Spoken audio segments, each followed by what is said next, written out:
সবাইকে নমস্কার। আজকে বানাবো আলুর দম, মানে নতুন আলুর দম। এই বছরে এখনও একটা দিনও বানানো হয়নি, আজকে প্রথম। আর যেটা হবে সম্পূর্ণ নিরামিষ। আর এখানে সমস্ত মশলাগুলো কিন্তু একদম রেডি করে নিয়েছি, আর আলুটাও ভেজে নিয়েছি।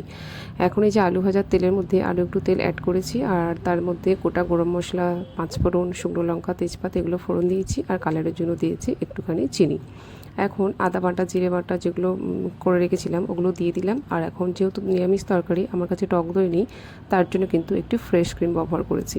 এখন কিন্তু কড়াইতে তেল ছাড়তে শুরু হয়েছে। এই সময় দিয়ে দিলাম টমেটোগুলো, দিয়ে দিলাম। আর দিয়ে দেবো কিছুটা পরিমাণ, মানে অর্ধেকটা নিয়েছি ক্যাপসিকাম। আর যে কোনো নিরামিষ রান্নাতে ক্যাপসিকাম দিলে কিন্তু তার ফ্লেভারটা খুব ভালো আসে। আর এখন যে আলুগুলো ভেজে রেখেছিলাম সেই আলুগুলো খুব ভালো করে দিয়ে নেড়ে চেড়ে নিলাম।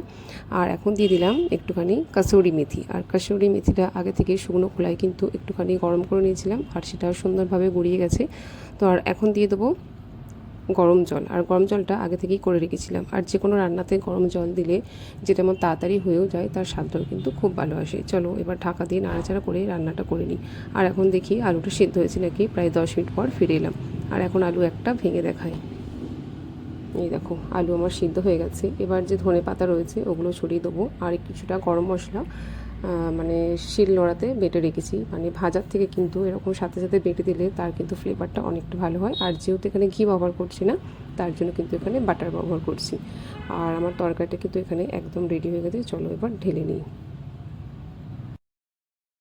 আর আজকে আমার এই আলুর দমের ভিডিও কীরকম লেগেছে তোমরা কিন্তু অবশ্যই আমাকে কমেন্ট করে জানিও। দেখা হচ্ছে অন্য কোনো নতুন ভিডিওর সাথে।